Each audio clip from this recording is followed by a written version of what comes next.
सौभाग्यशाली हूं कि आज मुझे आप सभी के एक साथ दर्शन का लाभ मिला है, क्योंकि मैं शेखावाटी के लोगों की ताकत जानता हूं। इनके अंदर जो ताकत है वो बहुत बड़ी ताकत है। यहां का किसान हो, जवान हो, यहां की हमारी माता बहनों हो, सबकी बहुत बड़ी ताकत है। और वो ताकत मैं इसलिए कहना चाहता हूं कि हमारी सरकार ने आते ही ईआरसीबी की योजना को लेकर के हमारे देश के यशस्वी प्रधानमंत्री नरेंद्र मोदी जी के नेतृत्व में, उसके बाद माननीय प्रधानमंत्री जी के नेतृत्व में हमने यमुना जल का समझौता किया। लेकिन इसी बीच में हरियाणा का चुनाव आ गया। हरियाणा का चुनाव आ गया, अपने अपने घोषणा पत्र आए। कांग्रेस ने भी अपने घोषणा पत्र में हरियाणा में कहा कि राजस्थान से जो यमुना समझौता हुआ है, अगर हमारी हरियाणा में कांग्रेस की सरकार आएगी तो हम उसको रद्द कर देंगे, रद्द कर देंगे। उनको पता नहीं था कि शेखावाटी के लोग कैसे हैं। वो मन के साफ हैं, मेहनत करते हैं, किसान हैं, और उनका बेटा सीमा पर चौकसी करता है। वहां का युवा जवान है, वो जो कहेंगे वो ही होगा। आपके हरियाणा में कांग्रेस क्यों आएगी? ये शेखावाटी के लोगों का वो भाव और भावना है कि उनको पानी मिलेगा तो हरियाणा में भारतीय जनता पार्टी की सरकार आएगी।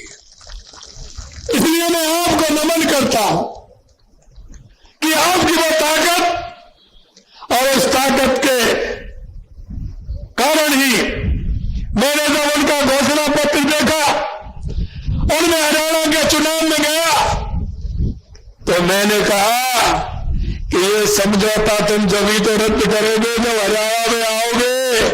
अरे जब आओगे ही नहीं तो तुम पानी को किसी कीमत पर नहीं रोक पाओगे। ये शेखावाटी को हरियाणा का से यमुना का पानी मिल करके रहेगा, मिल करके रहेगा, मिल करके रहेगा। और इसलिए मैंने भाई बहनों कहना चाहता हूं कि चुनाव के बाद तुरंत ही राजस्थान और हरियाणा ने मिलकर के टास्क फोर्स का गठन किया, जिससे वो टास्क फोर्स उसका पूरी तरह से डीपीआर बना सके। और वो डीपीआर का काम बड़ी तेजी के साथ चल रहा है। ये मैं आपको बताने के लिए आपके बीच में आया हूं। मुझे बड़ा अफसोस होता है कि शेखावाटी के लोग कांग्रेस में प्रदेश में भी मंत्री रहे हैं और देश में भी मंत्री रहे हैं, लेकिन उन्होंने चुनाव के समय में यमुना समझौते की बात की है। कभी मन से शेखावाटी के लोगों को यमुना का पानी दिलाने का कभी उन्होंने प्रयास नहीं किया। मेरे भाई और बहनों, मैं आपको यही विश्वास दिलाना चाहता हूं कि हमने जो कहा है वो हम करके दिखाएंगे, क्योंकि हम किसान की पीड़ा को अच्छी तरह से जानते हैं। हमारी सरकार जब 16 महीने पहले आई थी, हमने राजस्थान का नक्शा देखा। हमने कहा राजस्थान में सबसे पहले आवश्यकता किस बात की है, हम पहले वो काम करेंगे।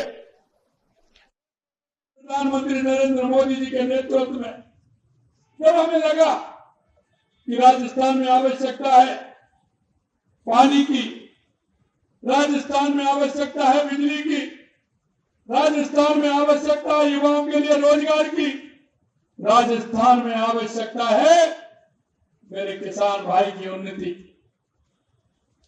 तो हमने कहा कि हम पूरी तरह से काम करेंगे। हमने युवाओं के लिए काम किया, हमने मजदूरों के लिए काम किया, माता बहनों के लिए काम किया, किसानों के लिए भी काम किया। आप देख रहे हैं ये अपना समझौता है, ये आरसीबी की हमारी योजना जो 17 जिलों में आने वाली है, उसका शिलान्यास आप सभी के सामने देश के यशस्वी प्रधानमंत्री नरेंद्र मोदी जी ने किया है। हमारी देवास स्कीम जिससे उदयपुर, चित्तौड़, राजसमंद और भीलवाड़ा को पानी आता है, उसको बढ़ाने का हमने काम किया। हमारी इंदिरा गांधी नहर गंग नहर जिससे हनुमानगढ़, गंगानगर, बीकानेर, जैसलमेर, नागौर, जोधपुर के लिए, बाड़मेर के लिए पानी जाता है, उसके लिए दशा सुधारने के लिए हमने 3400 करोड़ रुपए हमारे बजट में दिए हैं। और यही नहीं, हमारी नर्मदा का पानी हमारे बाड़मेर और हमारे सांचौर, जालौर को मिले, इसके लिए भी हमने काम किया है। मैं आपको कहना चाहता हूं कि राजस्थान की पहली समस्या पानी थी। उस पानी की समस्या को देखते हुए हमने पूरे राजस्थान का मैप बनाया और उसके आधार पर हम काम कर रहे हैं। और उसी के आधार पर हम काम किया है। तो बिजली के क्षेत्र में भी सबसे पहले 2,24,000 करोड़ रुपए के केंद्र के सहयोग से हमने एमओयू किया। और उसमें मैं कहना चाहता हूं, हमने वायदा किया है किसान से कि 2027 में हम किसान को दिन में बिजली देने का काम करेंगे, दिन में बिजली देने का काम करेंगे। हम उद्योग को भी बिजली देंगे, हम उपभोक्ता को भी बिजली देंगे, हम किसान को भी बिजली देंगे। हमने कहा कि हमारे युवाओं का क्या होगा, हमने आपके सामने वायदा किया। मेरे भाई कह रहे थे सुभाष कि हमारे हमने पहले दिन ही एसआईटी गठित की और आपने देखा है अब तो धीरे धीरे धीरे धीरे वो संख्या लगभग 300 तक पहुंचने वाली है। किसने पेपर लीक किया, किसने क्या किया, डेली आप पढ़ते होंगे, डेली हमारी एसआईटी काम कर रही है। उन्होंने एक व्यक्ति को गिरफ्तार नहीं। क्या स्थिति बनी हुई थी, युवा के सपनों को चूर चूर किया। हमने कहा युवाओं को हम पहली साल में 1 लाख नौकरी देंगे। आपने देखा है 69,000 हमने नियुक्ति पत्र दे दिए। जुलाई तक हम 1 लाख पूरे कर देंगे, ये भी आपको विश्वास दिलाते हैं। मैं मेरे युवा भाई और बहनों से कहना चाहता हूं, खुले मन से पढ़ाई करिए। आइए, आपका हमने 1 साल का पूरा कैलेंडर निकाल दिया, 1.5 साल तक परीक्षाओं को निकाल दिए, 1,88,000 वैकेंसी हमने निकाल दी।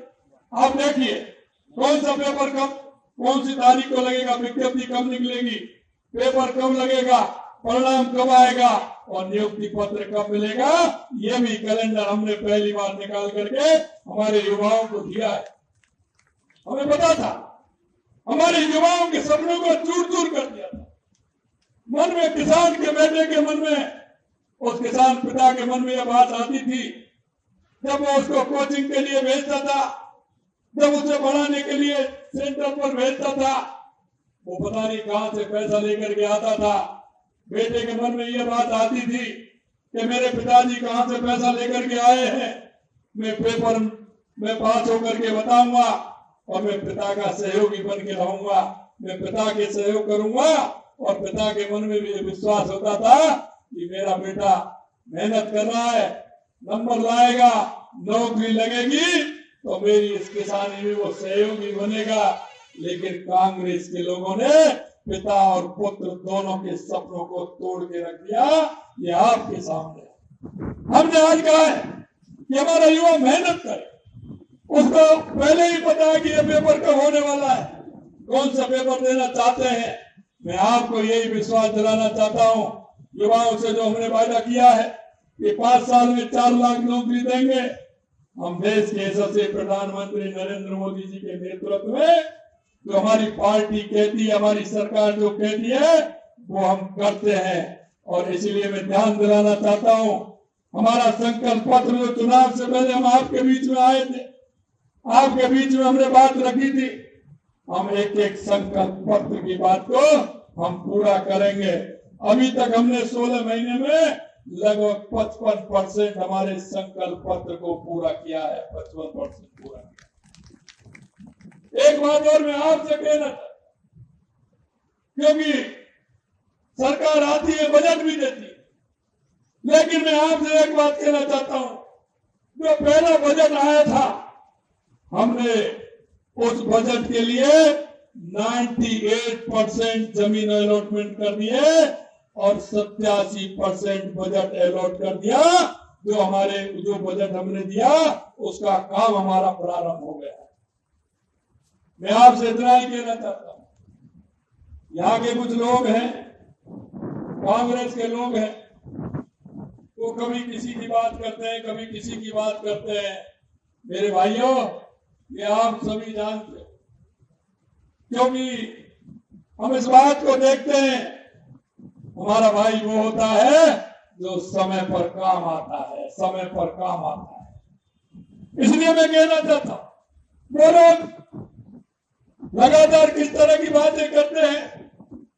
क्या कभी शेखावाटी के लिए सोचा था?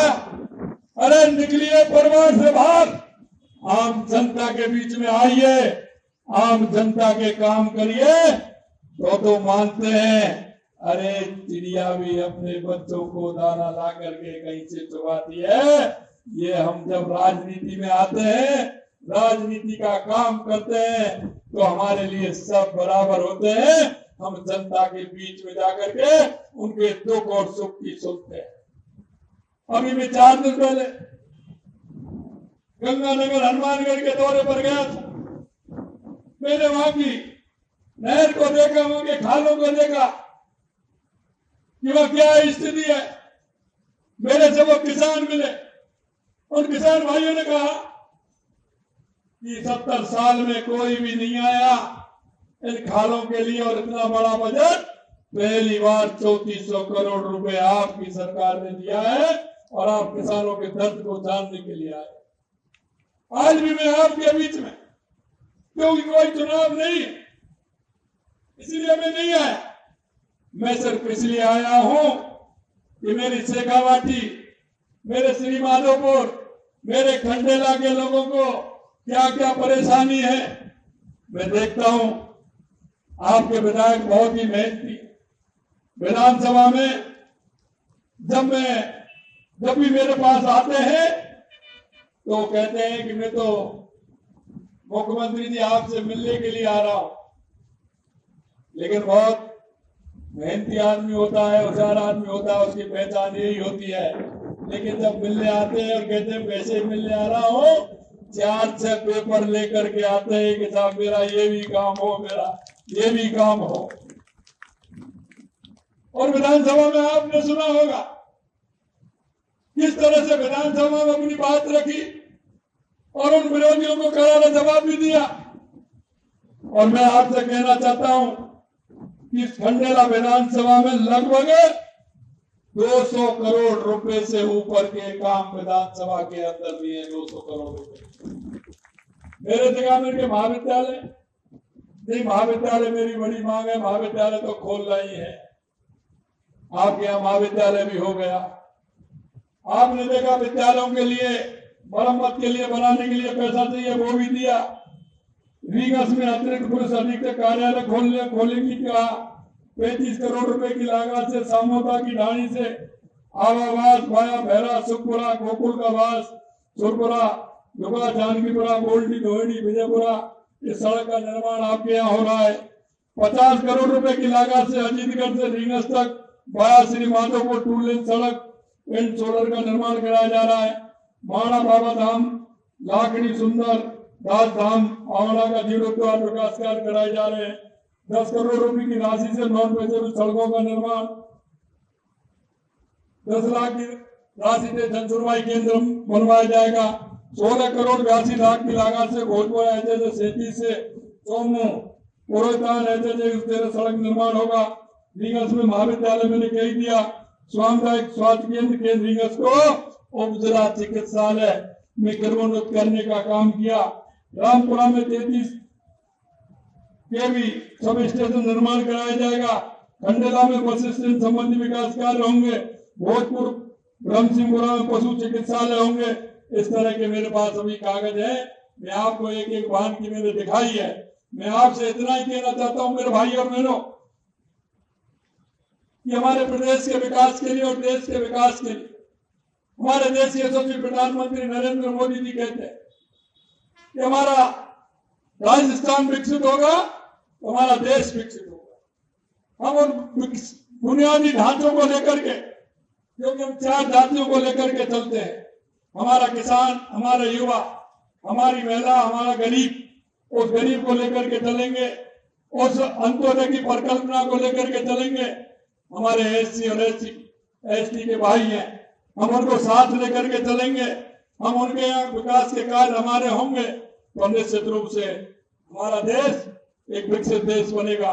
देश के यशस्वी प्रधानमंत्री नरेंद्र मोदी जी के नेतृत्व में हमारा राजस्थान विकसित हो, हमारा देश विकसित हो।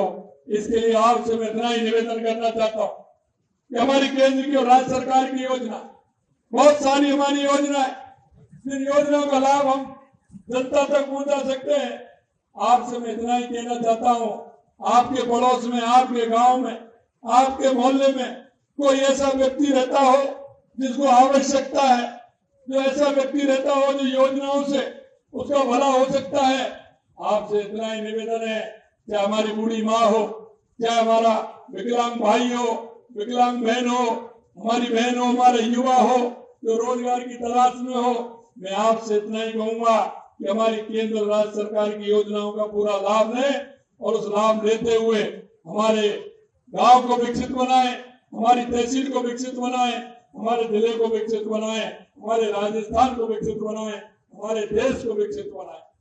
आप सभी से मेरी यही अपेक्षा, क्योंकि दिए तले अंधेरा रहता है, कभी हम देख नहीं पाते, इसलिए हम उनको देखते हुए हमको किसकी आवश्यकता है इस बात का हम जरूर ध्यान रखें और ऐसे भाइयों को हमारी योजनाओं को लाभ दिलाएं।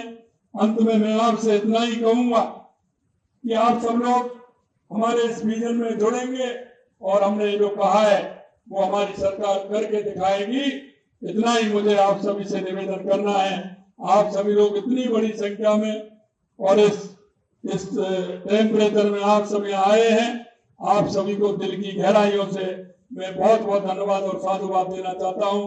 इतनी बड़ी संख्या में हमारी माता बहनें आई हैं, आप सभी को मैं प्रणाम करना चाहता हूं। आप सभी को बहुत बहुत धन्यवाद। जय हिंद, जय भारत, जय राजस्थान।